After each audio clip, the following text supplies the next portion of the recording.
We've had a great discussion about broadleaf weeds, but in many parts of the country, woody plants and brush pose an even greater threat. Dave, what kind of harm does brush do in a cattle operation? Well, brush is pretty insidious. It creates a lot of the same problems that we have with broadleaf weeds, except for usually the effects are quite a bit more pronounced and they're longer term. For instance, when you get a brush canopy that overrides your grass and really smothers out the grass, it opens up that ground and really increases your erosion potential. Then you start losing topsoil, and once you start losing topsoil, your ability to have water infiltrate into that soil profile is diminished. Okay, so that means recovery is going to be even more difficult than just going out and taking care of a little weed problem here and there. And as you take a look at trying to recover from a brush infestation, it's going to be very expensive, and if you don't do anything about it, your land values are going to be decrease over time. And so brush is just very, very difficult to recover from economically once it gets really established. So you want to try to get it as early as you possibly can. You don't want to let it get a foothold. That's correct. Yeah. Rick, how does controlling brush differ from some of the things we talked about relative to controlling broadleaf weeds? Well, number one, brush is a woody stem, obviously, but it's harder to control usually. So there's timing issues associated with that. If you take, for example, let's go back to when the tall grass prairie was basically a savanna. Brush is invasive, and in most cases, as David says, it takes land out of production. It's a target species that kind of creeps up on you. It's an eventual, I'm watching you, I'm watching you, and then, oops, it just took over, and all of a sudden, that land is no longer of much value. Erosion, etc., is what Dave said. So you now have to come in with programs, and let's just start with several different options that you have. For example, if you're going out there for broadleaf weed control, and you have what we'll call encroaching brush, meaning you have stems anywhere from 12 to 14, 15 inches high. You can actually control those stems by doing a tank mix with combining your broadleaf weed herbicide, such as Forefront, and adding a pint of Remedy Ultra, which is an excellent woody stem product that we've sold for many, many years that people in brush country just, it's like a hired hand. I mean, they're just going to use it because it is shown to be so effective on brush. The next stage is going to depend on at what stage growth is that brush. Is it, 6 foot or below? Can you get over it? In other words, to do a broadcast foliar treatment. If you can get over it at that stage, many ranchers will choose to do that with, say, a high boom, in which they can get that boom up 6 feet to do that broadcast spray. But if it's canopied and closed off, and now you're dealing with 15, 18-foot tall forest, it's going to require the special help of an aerial applicator to fly that, and then to use the right product for the species and the right timing for the species in order for successful control is to get that translocation down. When the carbohydrate flow is going to the root, that'll take the product with it. That'll take, Picloram, Triclopyr. Our products have been chosen by many livestock producers. Remedy Reclaim is a very standard treatment for, say, mesquite, which is a prolific invader. Then you have the understory of also to deal with. Sometimes there's target species underneath that brush, such as prickly pear or lote bush, or the list goes on and on. You would like to also get secondary targets with the selection of the right prescription control for that piece of land.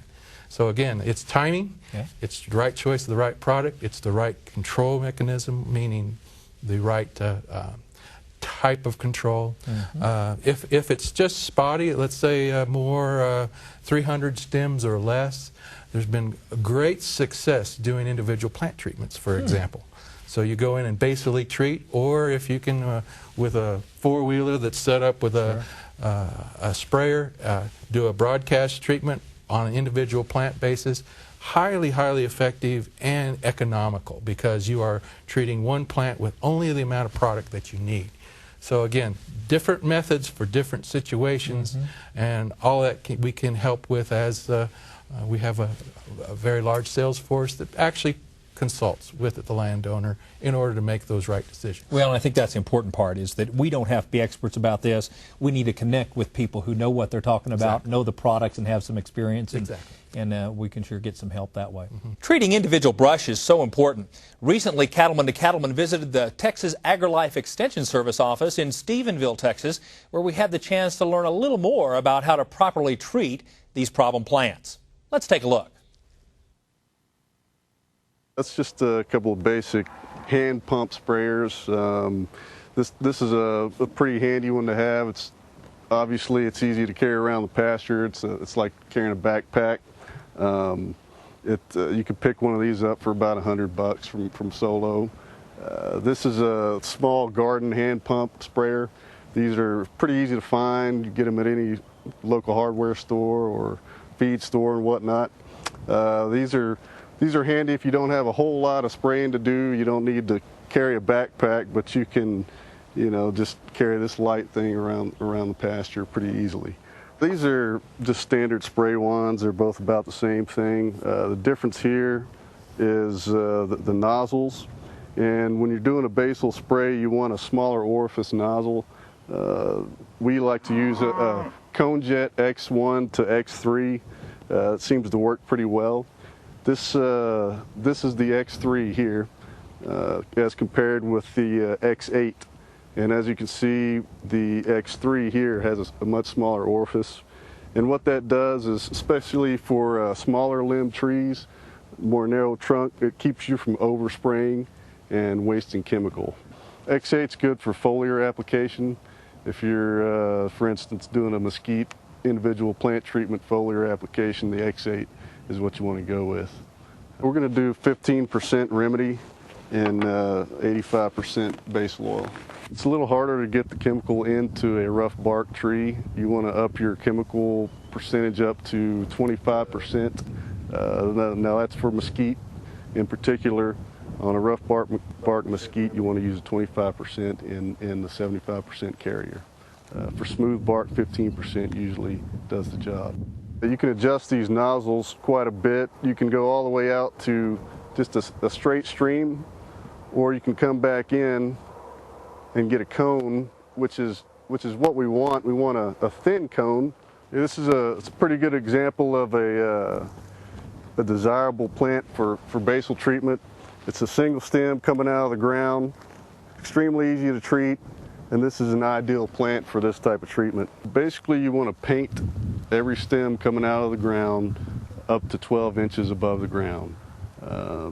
Get good coverage all the way around, almost to runoff. It doesn't have to be running off, you need good solid coverage. You want to try to get all the way down to the ground. It's hard to do sometimes when you've got, for instance, grass growing up around it, or a lot of times there'll be an ant bed or something like that. And the bottom line is just do the best you can to get all the way around, all the way down to the ground.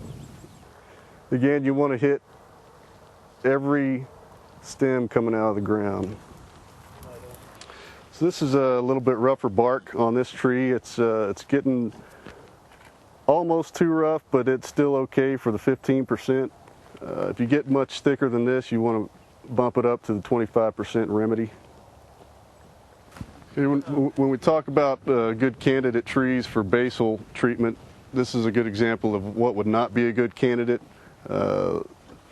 It's got rough bark, it's multi-stemmed. You would have to use a lot of chemical to achieve a good kill rate on this particular tree. And so this would be better suited for a foliar application. You want to clean it good after use.